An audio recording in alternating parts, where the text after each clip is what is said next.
महाराष्ट्र में भक्त हुए श्री त्रिलोचन जी, परम संत सेवी, श्री पंडरीनाथ भगवान के चरणों में ही रहते थे। पति पत्नी दोनों निवास करते थे, उनके कोई संतान नहीं थी, इसलिए उन्होंने जीवन भर क्या नियम अपनाया कि जो भी धन आदि उनके पास था, जो भी वैभव था, उन्होंने वो पंढरपुर आने वाले वैष्णवों की सेवा में खर्च करने का उसका मन बनाया कि यहाँ इतने दर्शनार्थी आते हैं, सबका भोजन प्रसादी सामग्री हमारे घर में बना करेगी। तो श्री त्रिलोचन जी पंढरपुर आने वाले दर्शनार्थियों को घर बुला करके प्रेम से भोजन पवाते थे, और जितने भी दर्शनार्थी दर्शन करके पंढरपुर से जाते थे वो अन्य संतों को कह देते, बोले कहाँ जा रहे हो? बोले पंढरपुर जा रहे हैं। बोले भैया पंढरपुर जा रहे हो तो त्रिलोचन जी के यहाँ जाना, उनके यहाँ भोजन प्रसादी बहुत बढ़िया संतों के अनुकूल बनाते हैं। बड़ी ख्याति हो गई महाराज जी, अब तो जितनी भीड़ पंढरपुर विठल मंदिर में उतनी भीड़ त्रिलोचन जी के घर के बाहर संतों की, दर्शनार्थियों की, सब प्रसाद पाने के लिए जाते। त्रिलोचन जी और उनकी पत्नी बड़े प्रसन्न कि इतनी संतों की सेवा हम कर पा रहे हैं, ये हमारा सौभाग्य है। धीरे धीरे दोनों वृद्ध अवस्था को प्राप्त हो गए,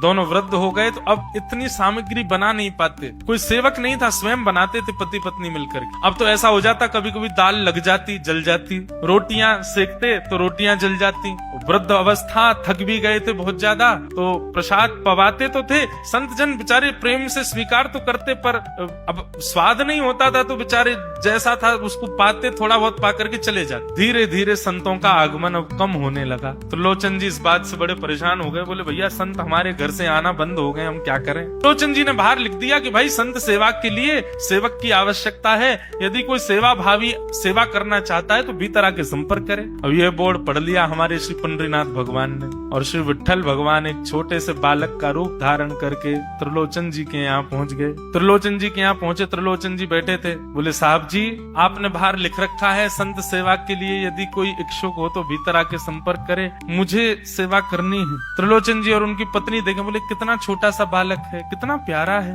ये तुम्हारे माता पिता नहीं है? बोले होंगे तो पता नहीं, मुझे तो पता नहीं, मैंने कभी देखा नहीं अपने माता पिता को, मैं अकेला ही हूँ, ना मेरे कोई भाई है, ना कोई मेरे मित्र है, ना मेरे कोई बंधु है, ना मेरे माता पिता, मैं अकेला ही हूँ। त्रिलोचन जी की पत्नी को तो इतनी दया सी आ गई, अरे राम राम बेचारा अकेला बालक, अच्छा चलो ठीक है तुम यहाँ सेवा कर लेना, लेकिन कुछ नियम है उनको सुन लो। सबसे पहले तो अपना नाम बताओ, तुम्हारा नाम क्या है? विठल भगवान ही थे वो तो, छोटे से बालक के रूप में गए थे। बोले मेरा नाम है अंतर्यामी। त्रिलोचन जी बोले नाम सुन करके तो ऐसा लगता है जैसे सच में अंतर्यामी है क्या? अच्छा बेटा अंतर्यामी सेवा करोगे? बोले ये सेवा करना तो मेरा जन्म जन्मांतर का काम है, मैं यही तो करता हूँ, संतों की सेवा करना, वैष्णवों की सेवा करना, भक्तों की रक्षा करना, ये मेरा जन्म सिद्ध अधिकार है, मैं इसी के लिए ही आता हूँ। त्रिलोचन जी और उनकी पत्नी एक दूसरे का मुख देख करके बोले नेक सा बालक है लेकिन बोलता कैसे? ठाकुर जी तो सत्य बोल रहे थे। बोले अच्छा सुबह एक सब्जी बनानी पड़ेगी, दाल बनानी पड़ेगी, और हमारे यहाँ लगभग 100-150 संत आते हैं, उनके हिसाब की रोटी बनानी पड़ेगी,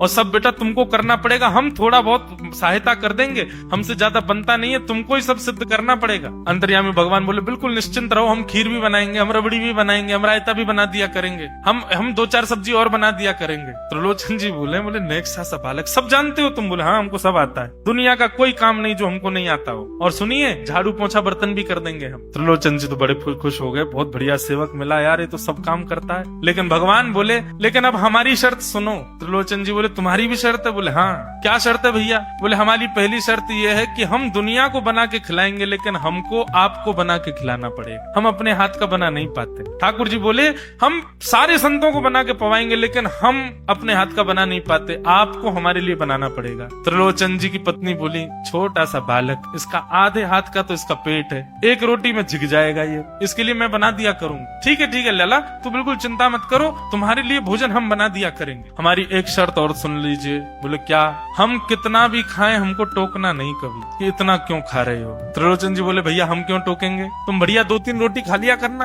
बोले 2-3 रोटी तो हमारी दाढ़ में छुप जाती है कहीं पर, हम तो प्रेम से पाते हैं, बस आप लोग ये नियम याद रखना, आप कभी ये मत कहना कि इतना क्यों खा रहे। और सुनिए एक बात, अगर हमारे सामने कही तो अपराध बनेगा ही, आपका नियम टूटेगा ही। किसी और से जाकर के यदि आपने कह दिया कि बहुत खाता है, क्या बताएं, तो हम उसी दिन अंतर ध्यान हो जाएंगे, उसी दिन आपका घर छोड़ के चले जाएंगे। पर दूरते रहना सेवक। त्रिलोचन जी बोले हम क्यों कहेंगे भैया, हम तो कभी नहीं कहेंगे, हम दोनों तुमको वचन देते हैं, तुम प्रेम से रहो, सबका सेवा करो, हम कभी नहीं कहेंगे कि इतना खाता है। भगवान बोले तो ठीक है, फिर कल से सेवा शुरू। अगले दिन महाराज त्रिलोचन जी और पत्नी उठे सवेरे ब्रह्म मुहूर्त में, देखा तो महाराज भीतर ही ठाकुर जी बढ़िया अपनी कमर कस करके, सिर पर ठांटा बांध करके, मुंह पर कपड़ा लगा करके और कढ़ाई में लिए चला रहे हैं, बना रहे हैं दाल। एक हाथ से दाल बना रहे हैं, फिर दौड़ के जाते हैं दूसरी कढ़ाई पे, वहां पर खीर बना रहे हैं, फिर कहीं जाते हैं वहां पूरी उछाल उछाल करके धर रहे हैं। त्रिलोचन जी और उनकी पत्नी देख रहे खड़े खड़े, अकेले ठाकुर जी सब बना रहे हैं। नेक्स्ट सा बालक। 8 बजे से संतों की जमात आनी प्रारंभ हो गई, सुबह के समय हो गया। महाराज अकेले ही पत्तल लेकर के दौड़ते हैं, सारे संतों को पत्तल बांट जाते हैं, फिर अकेले ही सामग्री लेकर के जाते हैं और लेकर के सबको बांटते हैं। त्रिलोचन जी कोई सामग्री लेके जाए तो ठाकुर जी बीच में ही आ जाते हैं, बाबूजी आप जाके बैठो, मैं बांट रहा हूँ ना, आप उठ के मत आओ, आप उठ के आओगे सब फैल जाएगा, मैं कर रहा हूँ ना सब। अकेले ठाकुर जी, अकेले अंतर्यामी भगवान सब कर रहे थे। और त्रिलोचन जी और उनकी पत्नी बड़े प्रसन्न, जय हो विठोबा, तेने तो भैया ऐसा लगे साक्षात तुम ही आ गए हो, कितनी कृपा हो रही है, देखो कैसा सेवक मिला है हमें। भली संतान नहीं दी ठाकुर जी ने, लेकिन ऐसा सेवक दिया है जिससे परिपूर्ण आनंद हो गया है। संतों की भोजन प्रसादी हुई, महाराज खूब प्रेम से सब संतों को पवाया। संत भी सब वाहवाही करके गए, बोले वाह त्रिलोचन जी आपके यहाँ खूब बार पाया, लेकिन आज जैसा प्रसादी हमने कभी नहीं पाई। त्रिलोचन जी बड़े प्रसन्न। सब संत चले गए, भगवान तुरंत पोंछा लिया है, पूरे फर्श को मार्जन कर दिया, सब बिल्कुल सारी दरी वरी समेट करके रख दी, सब पत्तल आदि सबको व्यवस्थित कराए, सारे बर्तन मांज करके धर दिए, सब बिल्कुल व्यवस्थित करके और आकर के ठाकुर जी सामने बैठ गए। मैया अब सेवा हमारी तो पूर्ण हो गई, अब हमारी पेट पूजा करो, अब आप लगो रसोई में हमारे लिए बनाओ। वो तो इतने भाव में आ गए, अरे मेरे लाला मैं अभी बना के लाती हूँ। सुंदर सुंदर सब्जी बनाई, सुंदर रोटी बनाई, सुंदर खीर बनाई, थोड़ी थोड़ी एक एक दोना, दो दोना मान लो सब्जी बनाई, दो दोना खीर बना दी, 10-5 पूड़ी बना दी, ठाकुर जी की बढ़िया थाली लगाई, थाली लगा करके सामने धर दी। अंतर्यामी भगवान बैठ गए, प्रेम से पाने लगे, पाते जाए महाराज, वो तो खाते जाए, खीर उठा करके पी जाए, सब्जी उठा के पी जाओ, और लाओ मैया भूख लगी है जल्दी लाओ, 10 की 10 पूड़ी एक बार में चट और लेकर के आई, बेचारी देती गई, 10 की पूड़ी और धरवा ली, फिर उनको भी पा गए। अब मैया ने इतनी सामग्री बनाई थी, बोले मैया भूख लगी है जल्दी जाओ, आटा मारो, फिर से सेको, बढ़िया लेके आओ सामग्री, आपसे हमने कही थी कि आपको हमको पवाना पड़ेगा। नहीं बेटा तू बिल्कुल बैठो रहे। अरे भैया मुझे तो लगी नेक्स्ट सौ पेटया, कोई तो कुआ है पूरा, कितना डाल दो भरे कोई ना। महाराज आटा मारते मारते शाम हो गई, शाम तक ठाकुर जी पाते ही रहे, खूब पेट भर के पाया। महाराज एक आसन पर अखंड 4 घंटा बैठ करके भोजन किया, और भोजन करने के बाद ठाकुर जी बोले ठीक है सेठ जी अब आओ, लाओ तेल ले आओ, आपकी नक मालिश कर दूं, आपकी नक सेवा कर दूं, आप थक गए होंगे। त्रिलोचन में नहीं इसकी नहीं क्यों नहीं है, तेल लेकर के उनकी मालिश भी कर दें। इस प्रकार चले। त्रिलोचन जी की पत्नी बेचारी पहले दिन तो कुछ नहीं बोली, दूसरे दिन भी कुछ नहीं बोली, तीसरे दिन उसके मन में आया, बोले ये क्या कर लिया हमने, सुबह जितना भोजन बनना चाहिए उतना तो ये अकेला ही पाता है, सुबह संतों का ये बना देता, पर शाम को इसके लिए जितना बनता वो संतों के बराबर ही बैठता है पूरा। त्रिलोचन जी कहते नहीं तुमको याद नहीं उसने कहा था कभी कहना नहीं ऐसा। बोले हाँ नहीं मैं ध्यान रखूंगी, नहीं कहना है। लेकिन अंतर्यामी भगवान तो खूब प्रेम से घर के सारे काम कर रहे हैं उनके। महीना 1.5 महीना बीत गया, खूब आनंद से सेवा चल रही थी। एक दिन त्रिलोचन जी की पत्नी पड़ोस में किसी के पास बैठी थी, तो पड़ोसी तो होते ही है सब घर के बात बोलने वाले, उन्होंने कहती बोले कि आपके घर में तो आजकल बड़ी खुशहाली आ गई है। त्रिलोचन जी को देखा चेहरे पे कैसा तेज आ गया, लाल लाल टमाटर जैसे गाल हो गए उनके। बोले अरे वो आया है ना अंतर्यामी सेवक हमारा, बहुत सेवा करता है, प्रसादी वगैरह सब वही बनाता है, वो मालिश करता है उनकी, बढ़िया बढ़िया उनके लिए जूस निकालता है, बढ़िया उनको सब भोजन पानी पवाता है, इसलिए इस वजह से त्रिलोचन जी बढ़िया। वो त्रिलोचन जी तो बढ़िया हो गए, तुम सूख गई हो, तुम इतनी पतली दुबली क्यों हो गई,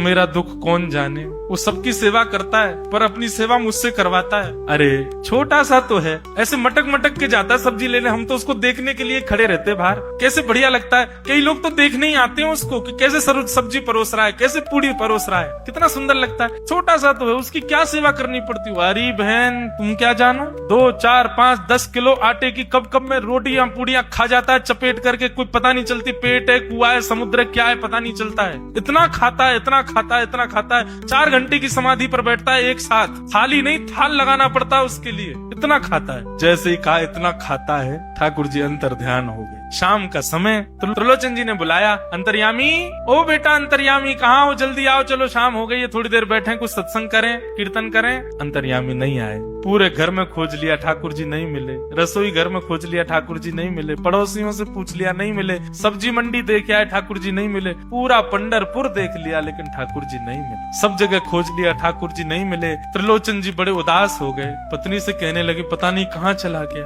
कहाँ गया होगा पता नहीं। देवी तुमने उससे उससे ये तो नहीं कह दिया था कि इतना क्यों खाते? बोले नहीं नहीं, मैं तो कान पकड़ती हूँ, मैं कभी नहीं कहती उससे। बोले किसी और से तो नहीं कहा था ना तुमने, क्योंकि उसने वचन दिया था ऐसा कहोगे तो मैं चला जाऊंगा। बोले हाँ, आज एक गलती हो गई, पड़ोसी के पास बैठी थी, उससे बात करते करते मेरे मुख से गलती से निकल गया कि अरे उसके लिए तो बहुत बनाना पड़ता है, 10 किलो आटा खा जाता है, इतना खाता है, तो निकल गया था। समझ गए? बोले ओहो, इसीलिए चला गया, उसको पता चल गया कि तुमने कह दिया है तभी चला गया। त्रिलोचन जी और उनकी पत्नी दोनों श्री पंडरीनाथ भगवान मंदिर के दहली पर जाकर के बैठ गए। जाकर के ठाकुर जी के आगे हाथ फैला करके कहने लगे, बोले नाथ, हे पंडरीनाथ, आपने हमको संतान नहीं दी, पुत्र नहीं दिया, पुत्री नहीं दी जीवन में, हमने कभी उसकी अपेक्षा नहीं की, हमने कभी आपसे शिकायत नहीं की कि हमको संतान क्यों नहीं दी। पर नाथ, एक सेवक हमारे जीवन में आया, और जब से वो सेवक आया हमारे यहाँ संतों की सेवा होने लगी, हमारे यहाँ कीर्तन होने लगा, हमारे यहाँ सत्संग होने लगा, हमारे यहाँ खूब आनंद की उमंग होने लगी।